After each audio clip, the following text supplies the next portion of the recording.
What is human resource management? ഒരു ഓർഗനൈസേഷനിലെ human റിസോഴ്സിനെ manage ചെയ്യുന്ന പ്രോസസ്സാണ് human resource management.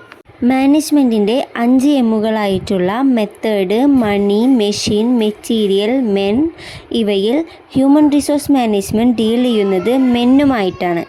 Human resource management is the process of acquiring, developing, maintaining and retaining human resources in an organization with the strategic objective of achieving organizational goals.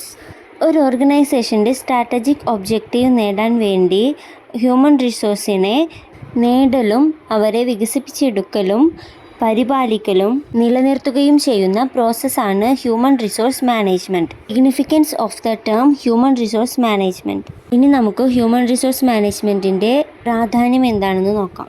ആദ്യത്തെ ടേമാണ് human. ഒരു ഓർഗനൈസേഷനിൽ ആവശ്യമായിട്ടുള്ള work ഫോഴ്സിനെയാണ് human എന്ന് പറയുന്നത്. ഈ work ഫോഴ്സിൻ്റെ സപ്ലൈയാണ് resource എന്ന term കൊണ്ട് ഉദ്ദേശിക്കുന്നത്. ഈ റിസോഴ്സിനെ എഫിഷ്യൻറ്റും എഫക്റ്റീവായും ഉപയോഗിക്കുന്നതിനെയാണ് മാനേജ്മെൻറ്റ് എന്ന് പറയുന്നത്. ഇനി നമുക്ക് HRMൻ്റെ 2 ഡെഫിനിഷൻസ് നോക്കാം.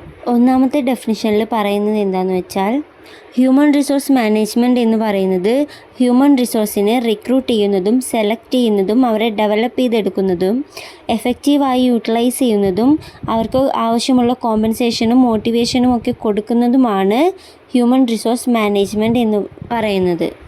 രണ്ടാമത്തെ ഡെഫിനിഷനിൽ പറയുന്നത്, ഒരു ഹ്യൂമൻ റിസോഴ്സിനെ മാനേജ് ചെയ്യാനുള്ള, അതിനെ ക്യാരി ചെയ്യാനുള്ള പോളിസീസ് ആൻഡ് പ്രാക്ടീസസ് ഉൾപ്പെട്ടതാണ് ഹ്യൂമൻ റിസോഴ്സ് മാനേജ്മെൻറ്റ്. ഇനി നമുക്ക് ഹ്യൂമൻ റിസോഴ്സ് മാനേജ്മെൻറ്റിൻ്റെ എവല്യൂഷൻ നോക്കാം. പേഴ്സണൽ മാനേജ്മെൻറ്റിൽ നിന്നാണ് human resource management ഉത്ഭവിച്ചിട്ടുള്ളത്.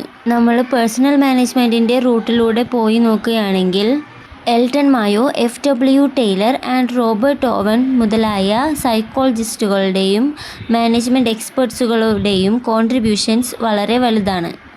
1920 human relations മൂവ്മെൻറ്റിൻ്റെ ഫൗണ്ടറാണ് എൽട്ടൺ മായോ.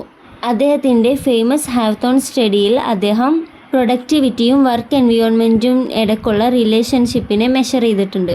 അതുപോലെ തന്നെ വർക്കേഴ്സിനുള്ള റിഫോംസിൻ്റെ ഇനീഷ്യേറ്ററും ക്രിയേറ്ററും ഒക്കെ ആയിട്ടാണ് റോബർട്ട് ഓവൻ അറിയപ്പെടുന്നത്. അദ്ദേഹമാണ് 8 hour വർക്ക് പെർ ഡേ എന്ന് പറഞ്ഞിട്ടുള്ള പ്രിൻസിപ്പിൾ ഇൻട്രൊഡ്യൂസ് ചെയ്തത്.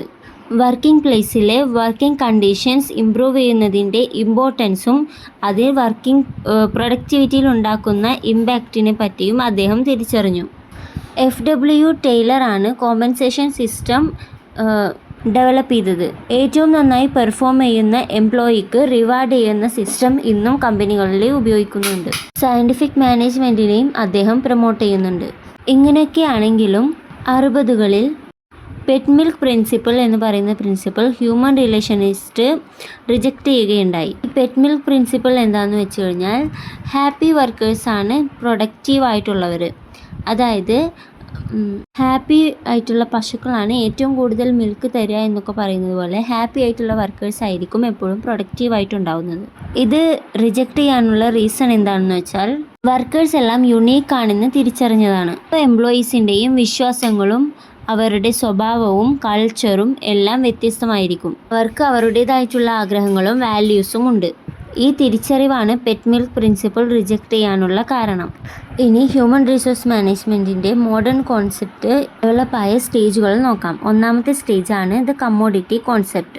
ലേബേഴ്സിനെ ഒരു കമ്മോഡിറ്റി ആയിട്ടാണ് കണ്ടിരുന്നത്, ഒരു സാധനമായിട്ടാണ് കണ്ടിരുന്നത്. അതായത് വാങ്ങാനും വിൽക്കാനും ഒക്കെയുള്ള ഒരു കമ്മോഡിറ്റി ആയിട്ടാണ് ലേബറിനെ കണക്കാക്കിയിരുന്നത്.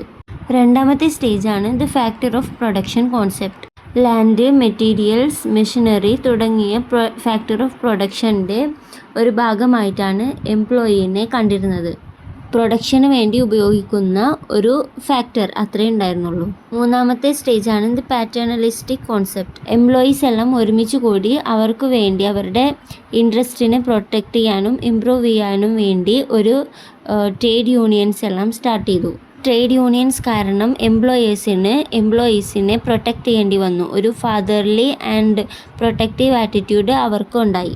അടുത്ത സ്റ്റേജാണ് ദ ഹ്യൂമാനിറ്റേറിയൻ കോൺസെപ്റ്റ്. ഒരു എംപ്ലോയിക്ക് നിഷേധിക്കാനാവാത്ത ഒരുപാട് റൈറ്റ്സ് ഉണ്ട്. ഈ റൈറ്റ്സിനെ എല്ലാം പ്രൊട്ടക്ട് ചെയ്യേണ്ടത് ഒരു എംപ്ലോയറിന്റെ ഡ്യൂട്ടി ആണെന്നാണ് ഈ കോൺസെപ്റ്റിൽ പറയുന്നത്. അടുത്ത സ്റ്റേജാണ് the behavioural human resource concept. എംപ്ലോയീസിനെ ഓർഗനൈസേഷന്റെ വാല്യുബിൾ അസറ്റ് ആയിട്ട് കൺസിഡർ ചെയ്യാൻ തുടങ്ങി.